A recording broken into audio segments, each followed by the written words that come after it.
Jumlah permohonan bagi skim pengambilan masuk ke sekolah secara langsung atau DSA mencatat rekod baru tahun ini. 38,000 permohonan DSA ke sekolah menengah dicatat dari 14,500 pemohon. Ia merupakan jumlah tertinggi sejak skim itu diperkenalkan hampir 2 dekad lalu. Kementerian Pendidikan MOE menyatakan ini kerana adanya pilihan lebih luas dalam bidang sukan, seni dan akademik yang baru untuk para pemohon mendapatkan tempat sebelum menduduki PSLE. Ada beberapa faktor lain yang menyebabkan jumlah permohonan DSA melonjak. Antaranya, kesedaran lebih tinggi di kalangan ibu bapa serta urusan permohonan lebih mudah secara online. Sekolah-sekolah juga boleh menerima sehingga 20% kohort menengah 1 menerusi skim DSA. Daripada permohonan yang diterima, sukan kekal paling popular disusuli bidang akademik seperti sains dan matematik. Bakinya adalah dalam bidang kesenian, pasukan seragam dan kepimpinan. Contohnya, Naurin Falisha diterima masuk ke Sekolah Menengah Ahmad Ibrahim tahun lalu disebabkan penglibatannya dalam masyarakat serta bakat kepimpinan. Kini Naurin terlibat dengan CCA Pandu Puteri di mana dia berharap dapat menggilap bakat sebagai pemimpin. Sekolah Menengah Ahmad Ibrahim mula menawarkan DSA bagi bidang kepimpinan tahun lalu. Untuk tahun ini, ia menerima 24 permohonan DSA bagi kepimpinan belia masyarakat. Right now, if the number of applicants actually increase administratively on our side, it will be a little bit more difficult because we have to run through everything, but we still have to be thorough about it and see whether we need to be more stringent or not. Just review it, and then from there, during the interview process, some of the questions that we might ask might also change. Para pemohon yang tersenarai bagi DSA untuk kohort tahun ini akan menerima tawaran dari sekolah pilihan mereka mulai 11 September ini. Menteri Kebudayaan Masyarakat dan Belia Edwin Tong berkata, kepelbagaian budaya di Singapura bukan seperti di tempat-tempat lain. Di sini ia dibina berasaskan perbezaan dan kepelbagaian. Encik Tong berkongsi bahawa formula bagi masyarakat bersepadu yang berjaya di Singapura terletak pada cara rakyatnya berinteraksi serta prihatin antara satu sama lain. Ini termasuk mengambil kira perspektif daripada kumpulan-kumpulan minoriti. Encik Tong berkata sedemikian di acara In Conversation 2023. Sesi dialog anjuran Persatuan Rakyat itu merupakan salah satu kegiatan bagi menandakan Hari Keharmonian Kaum sepanjang bulan ini. Tarian berbilang budaya seperti ini, tambah beliau, adalah contoh di mana seni berguna untuk menonjolkan persamaan yang ada di antara pelbagai kaum di sini.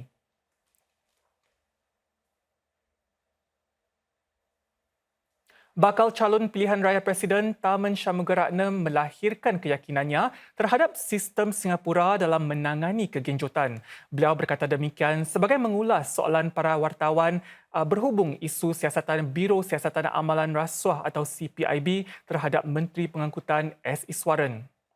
Encik Tharman hari ini mengadakan pertemuan dengan orang ramai di kawasan Teck Whye dan semasa lawatannya ini beliau ditanya sama ada siasatan CPIB itu akan menjejas pemerintah PAP. Menurut beliau, itu suatu soalan politik yang perlu dipertimbangkan PAP sendiri dan beliau tidak lagi dalam PAP.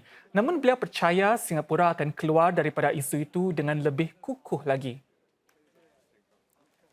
Each time there's a setback, treat the setback as an opportunity to strengthen the system, to display full transparency. CPIB does its work. We've never had a Prime Minister that prevents the CPIB from doing its work. If ever that day should come, the President will be there. So that's the Singapore system.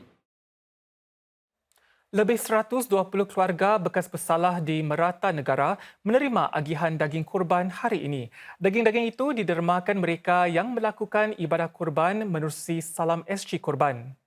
Seawal 8 pagi lagi, para relawan ini sudah pun berkumpul di kawasan bersebelahan Masjid An-Nur di Marsiling. Mereka dalam kalangan lebih 70 relawan daripada 9 rangkaian Pemulihan Pertubuhan Melayu Islam atau MMO termasuk New Life Stories, Yayasan Mendaki, Fitrah dan Persatuan Khidmat Sosial India Muslim atau IMSSA. Setiap keluarga yang layak menerima 3 kilogram daging kurban berbanding hanya 2 kilogram pada tahun lalu. Turut turun padang untuk memberikan penghargaan serta kata-kata semangat kepada para relawan ialah Menteri Negara Ehwal Dalam Negeri Dr. Muhammad Faisal Ibrahim. Beliau juga berharap sifat ihsan yang dipamerkan melalui usaha ini dapat membangkitkan semangat para penerima. Kita nak memberikan satu ruang pembangunan positif kepada semua di mana para sukarelawan mereka dapat menyumbang kepada satu usaha yang murni dan mereka yang menerima pun dapat merasakan keprihatinan, kasih sayang, sokongan yang diberikan kepada mereka daripada masyarakat kita. Kami mahu menyokong pada mereka, memberi sokongan yang mantap pada mereka dan kami mahukan anak mereka membesar dengan positif. Kami mahukan mereka boleh membangunkan keluarga mereka dengan lebih baik walaupun mereka menghadapi cabaran pada masa kini. Timbalan Perdana Menteri Lawrence Wong akan menghadiri mesyuarat Menteri Keuangan dan Gubernur Bank Pusat G20 di India. Beliau akan berada di Gandhinagar di wilayah Gujarat sehingga Rabu depan. Antara topik-topik perbincangan termasuklah ekonomi sejagat, keuangan mampan dan perubahan terhadap bank pembangunan berbilang hala. DPM Wong akan menghadiri Majlis Anugerah Hackathon Singapura India. Beliau juga akan merasmikan pembukaan satu unit bank DBS di Gujarat International Finance Tech City atau GIFT. Dan dalam pada itu, syarikat-syarikat Singapura sedang mencari peluang yang semakin meningkat dalam sektor pengurusan sisa di India. Ini termasuk menjadikan sisa produk elektronik misalnya menjadi sumber berharga. Ini sedang India juga giat berusaha untuk menjadi lebih mesra alam. Chennai merupakan di antara bandar dengan paling ramai penduduk di India dan ia menghasilkan lebih 5,000 tan sisa setiap hari. Dianggarkan hanya sekitar 20% sisa bandar ini dirawat dan dilupuskan dengan betul. Bakinya dibuang ke tapak pelupusan sampah dan ini menimbulkan masalah alam sekitar dan kesihatan yang membahayakan. Lantaran itu, syarikat Singapura Blue Planet mahu merebut peluang dalam salah satu pasaran India ini yang dianggapnya sebagai tidak mendapat perhatian yang sepatutnya. Ini merupakan satu daripada 2 tapak utama pembuangan sampah di Bandar Chennai. Saiznya seluas 170 padang bola. Blue Planet menjalankan proses yang dikenali sebagai pelombongan tapak buang di sebahagian kawasan pelupusan sampah ini. Timbunan sampah pada mulanya dijadikan kon seperti ini. Ia kemudian disembur dengan kultur untuk mempercepatkan lagi proses perebutan dan mengurangkan bau busuk yang mendatangkan lalat-lalat. Sampahnya kemudian diasingkan dengan sisa besi dan dihantar ke kemudahan kitar semula. Di Bangalore pula, syarikat Singapura Vance Chemistry mahu menghidupkan semula sektor sisa elektronik. Ini merupakan industri yang boleh bernilai $20 bilion Amerika menjelang 2030 dengan dorongan pendigitalan di India. 1.5 billion population and more than 65% is less than 35 years old. They need more and more electronics for their living. That's why the electronic product manufacturing is increasing and so why the e-waste generation.